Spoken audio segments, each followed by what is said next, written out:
कि तमाम लोग ऐसे होंगे जो टीचर की वैकेंसी की तैयारी कर रहे होंगे कि गवर्नमेंट टीचर की जॉब आती है और हम डाल दें फॉर्म, कोई सी भी जॉब मिल जाए लेकिन गवर्नमेंट टीचर की जॉब मिल जाए। ज़्यादातर लोग यूपी से भी होंगे, यूपी में बहुत लोग ऐसे हैं जो तैयारी कर रहे हैं 5 साल, 6 साल, 7 साल से। कई लोग जो है बिहार में आजमाए भी, उनका हो भी गया, लेकिन अभी भी कई लोग ऐसे यूपी में हैं जो गवर्नमेंट टीचर की तैयारी कर रहे हैं और अभी भी वो लगे हुए हैं, उनको अंदेशा हो सकता है कि गवर्नमेंट जॉब हमको मिल जाए। लेकिन आप देख रहे हैं सरकार के एक के बाद एक एक्शन से, जैसा अभी आपने देखा होगा वो स्कूल विलय को लेकर, इसमें दोनों तरफ से कमियां मानी जा रही हैं। कहीं टीचर की भी मानी जा रही है कि उन्होंने मेहनत नहीं किया, नहीं तो बच्चे बढ़ सकते थे, 20 से 30 से ऊपर हो सकते थे। गवर्नमेंट का ये भी कहना है और टीचरों का ये कहना है कि हमारा ट्रांसफ़र हुआ करता है इस वजह से कि हमारा इतना मेल जोल नहीं हो पाता गाँव में जिस तरह से हम उतना अपना एफर्ट दे पाएँ। लेकिन अगर आप भी गवर्नमेंट टीचर की तैयारी कर रहे हैं तो आप सोचिए कि स्कूल का विलय हो गया है और अब टीचर की वैकेंसी निकलना मुश्किल लग रहा है। तमाम ऐसे न्यूज़ भी आ रहे हैं, लेकिन ये सही है या गलत ये तो आने वाले वक्त में मालूम पड़ेगा। सबसे पहले हम आपको बता दें आज गवर्नमेंट टीचर के बारे में। गवर्नमेंट टीचर की वैकेंसी सिर्फ यूपी में नहीं निकल रही है, लेकिन और जगह देखा जाए, अभी हाल में देखा होगा आपने बिहार में किस तरह से कितनी वैकेंसी निकली हुई थी। मध्य प्रदेश में भी वैकेंसी निकली हुई है और दिल्ली में भी वैकेंसी निकली हुई है। सबसे पहले हम आपको दिल्ली में जो टीचर की वैकेंसी निकली है उसका जो फॉर्मेट है, जो नोटिफिकेशन है, उसको आपके साथ शेयर कर दे रहे हैं। उसमें महिला वर्ग और पुरुष वर्ग दोनों के लिए निकली हुई है।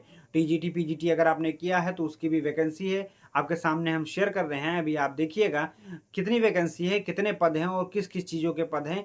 पद तो कई से हैं, लेकिन खास तौर पे मैं टीचर के पदों की बात कर रहा हूँ। अगर आप भी टीचर हैं तो आपके लिए एक सुनहरा मौका है। मध्य प्रदेश में भी वैकेंसी निकली हुई है और दिल्ली में भी निकली हुई है। जहाँ भी आप चूज़ करना चाहते हैं, अगर आप मध्य प्रदेश के करीब हैं तो वहाँ का आप सेलेक्ट कर सकते हैं और अगर आप दिल्ली के करीब हैं तो वहाँ का आप सेलेक्ट कर सकते हैं। सबसे पहले हम आपको बताने जा रहे हैं, अगर अभी तक आपने हमारे चैनल को सब्सक्राइब नहीं किया है तो लाइक एंड सब्सक्राइब ज़रूर कर दें। अगर पद की बात की जाए तो पीजीटी इंग्लिश मेल में यूआर के 46 पद हैं, ओबीसी के 2 हैं, एससी के 9 पद हैं और ईडब्ल्यूएस के 7 पद हैं। टोटल 64 पद हैं। और अगर पीजीटी इंग्लिश फीमेल की बात की जाए तो 12 पद यूआर के और 12 पद ओबीसी के, 5 पद ईडब्ल्यूएस के, टोटल 29 पद हैं। पीजीटी संस्कृत मेल की बात की जाए तो 1 पद हैं यूआर के, 2 पद ओबीसी के, 2 पद एससी के और 1 पद एसटी के हैं और 1 पद ईडब्ल्यूएस के हैं। टोटल 19 पद हैं। और अगर पीजीटी संस्कृत फीमेल की बात की जाए तो 13 पद यूआर के हैं, 2 पद ओबीसी के हैं, 2 पद एससी के हैं, 1 पद एसटी के हैं, 1 पद ईडब्ल्यूएस के हैं। टोटल 19 पद हैं। पीजीटी एग्रीकल्चर मेल की बात की जाए तो 2 पद यूआर के हैं, 1 पद ओबीसी के, 1 एसटी के, 1 ईडब्ल्यूएस के, टोटल 5 पद हैं।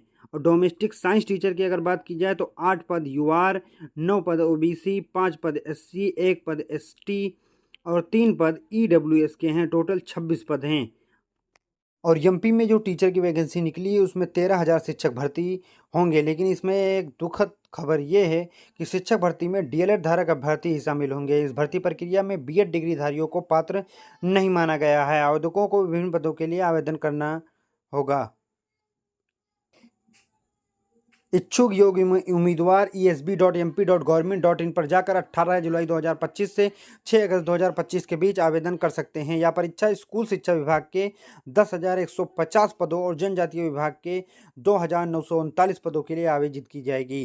कुल 13,089 पदों पर भर्ती होगी। वे अभ्यर्थी आवेदन के पात्र होंगे जिन्होंने ईएसबी द्वारा आयोजित प्राथमिक शिक्षा पात्र परीक्षा 2020 या 2024 में तय प्रतिशत के साथ सफलता प्राप्त की हो। डीएलएड धारक अभ्यर्थी इस परीक्षा में शामिल हो सकते हैं। इस भर्ती प्रक्रिया में डीएलएड डिग्री धारकों को पात्र नहीं माना गया है। आवेदकों को विभिन्न पदों के लिए एक ही आवेदन करना है। इस भर्ती प्रक्रिया में बीएड डिग्री धारकों को पात्र नहीं माना गया है। अगर परीक्षा की बात की जाए तो इसकी परीक्षा कब होगी, तो भर्ती की चयन परीक्षा 2 पाली में 31 अगस्त से आयोजित होने की संभावना है। पहली पाली सुबह 10:30 से 12:30 बजे तक तथा दूसरी पाली 3 से शाम 5 बजे तक आयोजित होगी। अगर आयु सीमा की बात की जाए तो 21 वर्ष से लेकर 40 वर्ष तक है। एमपी के महिला अभ्यर्थियों के लिए अधिकतम आयु सीमा 45 वर्ष है। अगर आप एमपी से हैं तो आपको आयु सीमा में छूट भी मिलेगी। और फिर सबसे बड़ी बात आती है सैलरी की कि आखिर सैलरी कितनी मिलेगी। अगर न्यूनतम सैलरी की बात की जाए तो 25,300 रुपये और प्लस महंगाई भत्ता मिलेगा। अब योग्यता की बात करते हैं। योग्यता में अभ्यर्थी ने एमपी टेट प्राथमिक शिक्षा पात्र परीक्षा 2020 या 2024 क्वालिफाई किया हो, कम से कम 50% अंकों के साथ 12वीं पास एवं 2 वर्षीय डीएलएड डिप्लोमा या कम से कम 50% अंकों के साथ 12वीं पास एवं प्रारंभिक शिक्षा शास्त्र में 4 वर्षीय स्नातक डिग्री, बीएलएड या ग्रेजुएशन या प्रारंभिक शिक्षा में 2 वर्षीय डिप्लोमा किया हो। आवेदन शुल्क की बात करें तो अनारक्षित वर्ग के लिए 500 रुपये और ओबीसी एसटी दिव्यांग के लिए 250 रुपये हैं।